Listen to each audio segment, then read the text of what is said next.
ఓం సాయిరామ్. సమర్థ సద్గురు సాయినాథ్ మహారాజ్కి జై. సాయిబాబా భక్తులందరూ కూడా నమస్కారం అండి.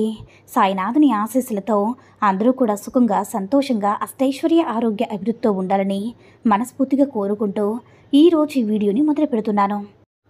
శ్రీ లక్ష్మీ తిరుపతమ్మ గోపయ్య స్వామి దివ్య ఆశీస్సులతో జ్యోతిష్యం చెప్పబడను. ఫోన్ ద్వారానే అన్ని సమస్యలకు కూడా పరిష్కారం చూపబడను. ఎటువంటి సమస్యలున్నా సరే 100% పరిష్కారం దొరుకుతుంది. ప్రేమ, పెళ్లి, ఉద్యోగం, రాజకీయం, ఆరోగ్య సమస్యలు, కుటుంబ సమస్యలు, ఎటువంటి సమస్యలున్నా సరే గురువుగారి దగ్గర పరిష్కారం దొరుకుతుంది. స్త్రీ పురుష వశీకరణం ప్రత్యేకంగా చేయబడను. 100% ఈ గురువుగారి దగ్గర ఎంతోమంది లబ్ధి పొంది ఉన్నారు. గురువుగారి ఫోన్ నంబర్ 9172001817. ఈరోజు వీడియో ఏంటంటే, నీ చుట్టూ కమ్మకున్న మాయను తొలగించి చాలా రోజులుగా ఎదురు చూస్తున్న నీ కోరిక ఈ రాత్రి తీరబోతుంది బిడ్డ. అదేంటో వెంటనే విను అని మన బాబాగారు అయితే ఈరోజు మనకి చాలా అంటే చాలా అద్భుతమైనటువంటి సందేశంతో అయితే మన ముందుకు వచ్చారండి.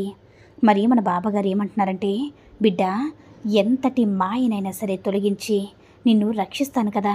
నిన్ను రక్షించడానికి ఎప్పుడు కూడా నేను ముందే ఉంటానమ్మా. ఇంతటి మాయని ఇంతటి చిక్కుల్లో పడ్డా నిన్ను చూస్తూ ఊరుకుంటానా? తప్పకుండా నీ యొక్క వచ్చిన బాధను తొలగించడం నా బాధ్యత. దేవుడు ఆడిస్తున్న ఆటలో నువ్వు ఒక కీలు బొమ్మలా ఉన్నావో. శక్తి ఉన్నంత వరకు ఆడుతూనే ఉంటావో. శక్తి కోల్పోతే దేవుడు తీసుకెళ్ళిపోతాడు. ఈ మాటల్లో అర్థం అందరికీ అర్థమయ్యే ఉంటుంది కదా. బిడ్డ, నీ జీవితంలో ఆడే ఆటకి ఎప్పుడు కూడా అంతే లేని తల్లి. జీవితంలో చిక్కుకున్న చిక్కుల్లో వాటి నుంచి నా భక్తుల్ని ఎంతటి మాయనైనా సరే తొలగించడానికి నేను ఇప్పుడు కూడా సిద్ధంగా ముందుగానే ఉంటాను. నీ బాబాని చెప్తున్నాను కదా. నీ బాబాని చెప్తే అది సత్యవాక్కు కదమ్మా. నీ బాధల్ని పంచుకోవడానికి, నీ కష్టాలు పంచుకోవడానికి ఎవరూ లేరు అనుకుని కుమిలిపోతున్న నీకు నీ బాబాని సైతనట ఉన్నాను తల్లి. ఈ గురువే నీకు దిగులెందుకమ్మా? ఈ గురువు ఉంటుండగా నీకు కష్టం ఎందుకు? నీ బాబాని ఈ రాత్రికి నీ దగ్గరికి ఏదో ఒక రూపంలో వస్తానమ్మా.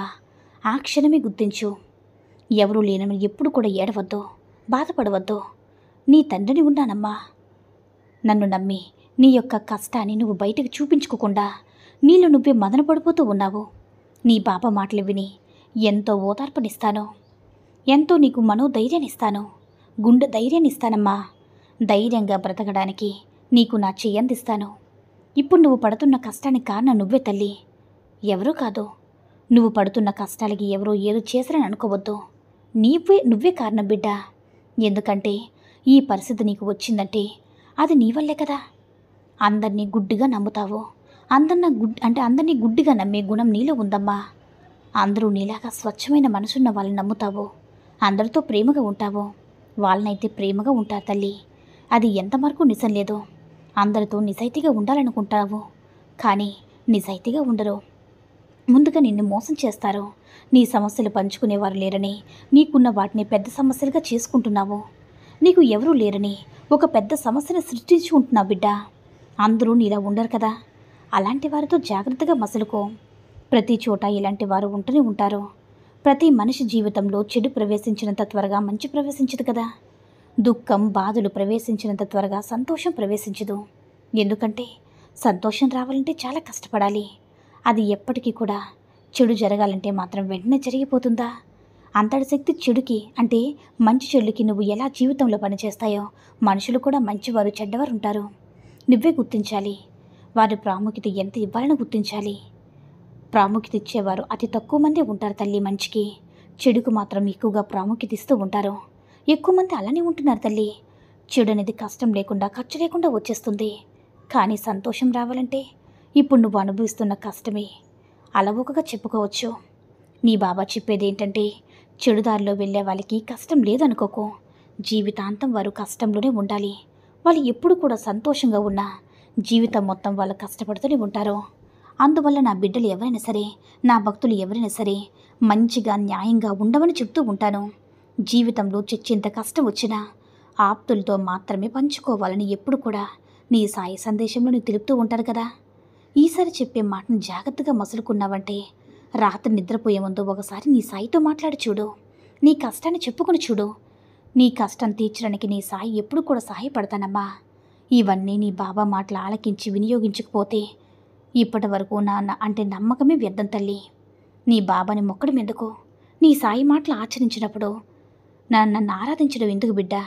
కాబట్టి నీ బాబా చెప్పినట్టు తప్పకుండా పాటించు. సాయి అనుగ్రహాన్ని పరిపూర్ణంగా పొందు. కడ్డిగా కష్టమైనా సరే ఖచ్చితంగా పటాపంచలు చేస్తానమ్మా. నీకు నేనున్నానని గుర్తుంచుకో. ఎప్పుడు కూడా పలకరిస్తూనే ఉండు. ప్రతి ఒక్కరితో కూడా సంతోషంగా ఉండు. లేనిపోని సమస్యలు చుట్టుముట్టుకుంటాయి తల్లి. కాబట్టి ఎప్పుడు కూడా ధైర్యాన్ని కోల్పోవద్దమ్మా. ధైర్యం కోల్పోకుండా ఉంటే అంతా మంచి జరుగుతుంది. ధైర్యంగా ఉంటే విజయం నీకు దక్కుతుంది. నీ సాయి మాటలు ఆచరిస్తే నీ బాబా అనుగ్రహం నీకు ఎల్లప్పుడూ కూడా నీ సొంతమవుతుంది బిడ్డ అని మన బాబాగారు అయితే ఈరోజు మనకి అద్భుతమైనటువంటి సందేశాన్ని అయితే అందించారండి. సాయి మహిమల ద్వారా వచ్చిన ఈ సందేశం మీ అందరూ కూడా నచ్చిందని అనుకుంటున్నాను. ఈ వీడియో కనుక నచ్చినట్లయితే లైక్ చేసి షేర్ చేయండి. మరిన్ని వీడియోస్ కోసం మన ఛానల్ని సబ్స్క్రైబ్ చేసుకుని మాకు కొంచెం సపోర్ట్ చేయండి. ధన్యవాదములు.